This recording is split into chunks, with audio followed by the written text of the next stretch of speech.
आकाशवाणी भोपाल से प्रस्तुत हैं प्रादेशिक समाचार।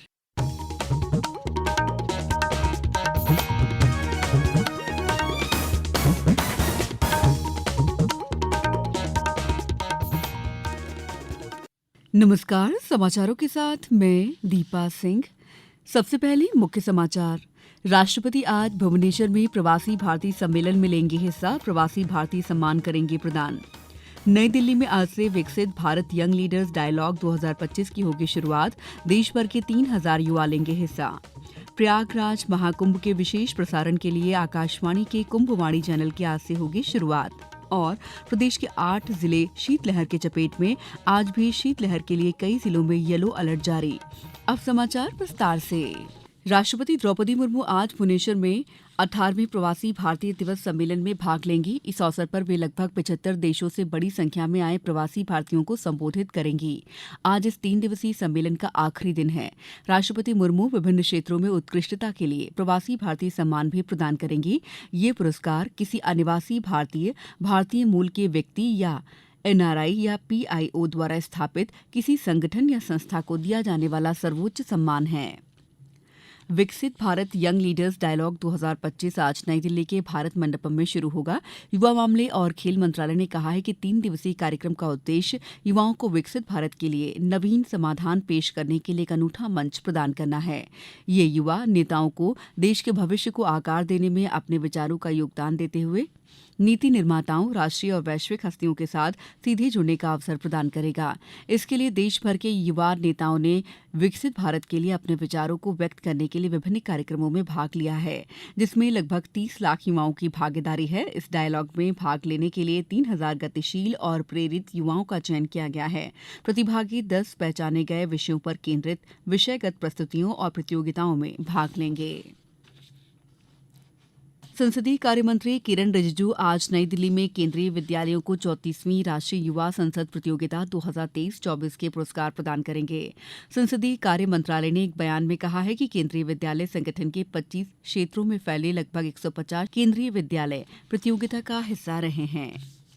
मुख्यमंत्री डॉ मोहन यादव ने कहा है कि मध्य प्रदेश में प्लास्टिक उद्योग के विकास की अपार संभावनाएं हैं। ये उद्योग का नया क्षेत्र है और इसका बड़ा बाजार है।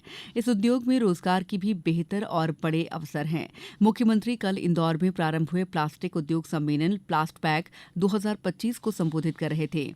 ये सम्मेलन 12 जनवरी तक उद्योग मेले के रूप में चलेगा। इसमें प्लास्टिक उद्योग से जुड़ी 400 से अधिक कंपनियां और 2000 से अधिक प्रदर्शक हिस्सा ले रहे हैं।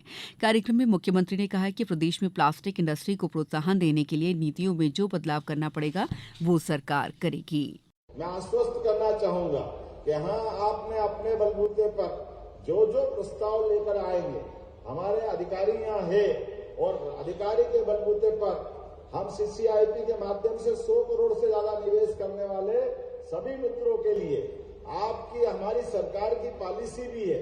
और भी कोई बदलाव करना हो तो हम हर बदलाव करने को तैयार है। मुख्यमंत्री डॉ मोहन यादव ने किसानों को समय पर उपार्जित धान की राशि प्रदान करने को कहा है। मुख्यमंत्री कल समत्व भवन में एक बैठक में वरिष्ठ अधिकारियों के साथ धान उपार्जन के संबंध में चर्चा कर रहे थे।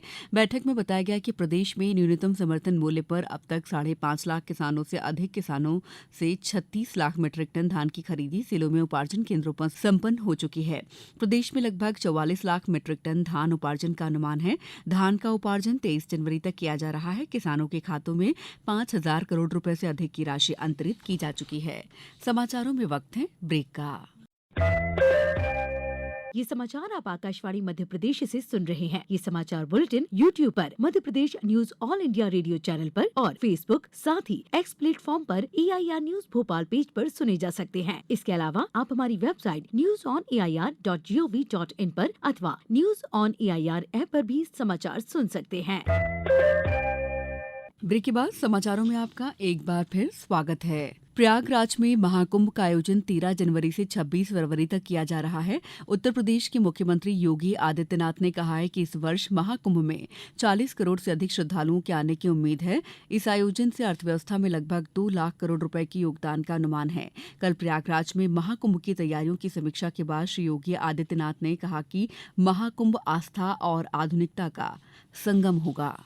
प्रयागराज का ये महाकुंभ का आयोजन होने जा रहा है, जिसमें पूरा देश और पूरी दुनिया का हर वह व्यक्ति जो सनातन धर्म के प्रति, भारत और भारतीयता के प्रति सम्मान और गौरव की अनुभूति करता है, वह इस आयोजन का साक्षी बनने जा रहा है। कुंभ का आयोजन सनातन आस्था का प्रतीक है, भारत की आस्था का प्रतीक है। इस आयोजन को पूरी भव्य रूप से आयोजित करने के लिए डबल इंजन की सरकार ने जो इंफ्रास्ट्रक्चर प्रयागराज के लिए दिया, उन सबको उद्घाटन करने के लिए आदरणीय प्रधानमंत्री जी का मार्गदर्शन और उनका आशीर्वाद यहाँ प्राप्त हुआ था और एक प्रकार की औपचारिक शुरुआत उन्होंने उस दौरान की थी संगम नोच पर पूजा करके। ये सभी कार्य श्रद्धालुओं के लिए अब समर्पित है। महाकुंभ के लिए आकाशवाणी के विशेष चैनल कुंभवाणी का आज प्रयागराज में शुभारंभ किया जाएगा। उत्तर प्रदेश के मुख्यमंत्री योगी आदित्यनाथ चैनल का शुभारंभ करेंगे। सूचना एवं प्रसारण राज्य मंत्री डॉ एल मुरुगन कार्यक्रम से ऑनलाइन जुड़ेंगे। इस अवसर पर मुख्यमंत्री कुंभ मंगल धुन का भी शुभारंभ करेंगे।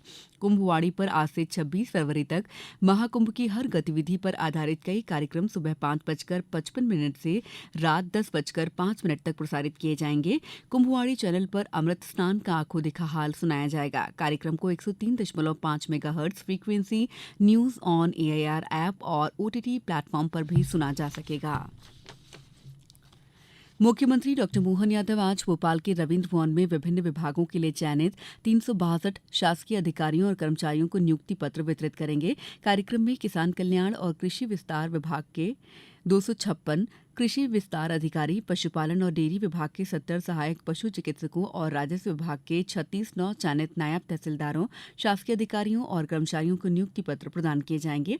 इसके अलावा मुख्यमंत्री भोपाल के पंडित खुशीलाल आयुर्वेद महाविद्यालय में आज वानिकी सम्मेलन और IFS मीट का शुभारंभ करेंगे। सम्मेलन की अध्यक्षता वन और पर्यावरण राज्य मंत्री दिलीप अहिरवार करेंगे। प्रदेश भर में सर्दी का दौर जारी है। भोपाल के 8 जिले शीतलहर से प्रभावित हैं। भोपाल, शाजापुर, शहडोल, जबलपुर, मंडला, सिवनी, सीहोर, नीमच जिलों में शीतलहर का प्रभाव आज भी बना हुआ है। पचमढ़ी में सबसे कम तापमान 1.9 डिग्री सेल्सियस दर्ज किया गया। वहीं शहडोल, शाजापुर, मंडला, उमरिया, अनूपपुर में ये 4 डिग्री सेल्सियस से नीचे बना हुआ है। मौसम विभाग ने अगले 24 घंटों के लिए भोपाल, रायसेन, सीहोर सहित 9 जिलों में शीतलहर का येलो अलर्ट जारी किया है। मौसम विभाग के अनुसार अगले कुछ दिनों में प्रदेश के कुछ हिस्सों में हल्की बारिश की स्थिति बन सकती है। अब कुछ समाचार संक्षेप में। मुख्यमंत्री डॉ मोहन यादव स्कूल शिक्षा विभाग के सांस्कृतिक कार्यक्रम अनुगूंज 2024-25 का आज शुभारंभ करेंगे। शासकीय सुभाष उत्कृष्ट विद्यालय भोपाल में आयोजित कार्यक्रम में स्कूल शिक्षा विभाग और परिवहन मंत्री उदय प्रताप सिंह भी मौजूद रहेंगे। आर्ट ऑफ लिविंग अंतर्राष्ट्रीय केंद्र बेंगलुरु में कल से 4 दिवसीय मध्यप्रदेश महोत्सव का शुभारंभ हुआ। इसमें कलाकार संगीत, चित्रकला, हथकरघा के साथ अन्य सांस्कृतिक विरासत का प्रदर्शन कर रहे हैं। खंडवा में 100 दिवसीय निक्षय अभियान आयोजित किया जा रहा है। इसी क्रम में मुख्य खंड चिकित्सा अधिकारी डॉ अरुण सिंह ने निक्षय मित्र बनकर टीबी के मरीजों को फूड बास्केट प्रदान की। स्वामी विवेकानंद के जन्मदिन पर राष्ट्रीय युवा दिवस मनाया जाएगा। इस अवसर पर आगर मालवा स्थित पुलिस थाना मैदान में 12 जनवरी को सामूहिक सूर्य नमस्कार कार्यक्रम आयोजित होगा। शासकीय कन्या उच्चतर महाविद्यालय झाबुआ द्वारा कॉलेज चलो अभियान का व्यापक प्रचार प्रसार को लेकर महाविद्यालय में टीम का गठन किया गया है। ये टीम कक्षा 12वीं में पढ़ाई कर रही छात्राओं को वर्ष 2025-26 में प्रवेश लेने के लिए प्रेरित कर रही हैं। मंदसौर में जन कल्याण अभियान के लिए नियुक्त सभी नोडल अधिकारियों की समीक्षा बैठक सुशासन भवन सभागार में कल आयोजित की गई। राज्यसभा की सूचना संचार प्रौद्योगिकी प्रबंधन की संसदीय स्टैंडिंग कमेटी आज कटनी जिले के दौरे पर रहेगी। डिंडौरी के लिए 3 स्थानीय अवकाश के लिए संशोधित आदेश में 14 जनवरी को मकर संक्रांति, 4 फरवरी को नर्मदा जयंती और 30 सितंबर को दुर्गा अष्टमी के दिन स्थानीय अवकाश घोषित किया गया है। इस बुलेटिन में इतना ही। नमस्कार।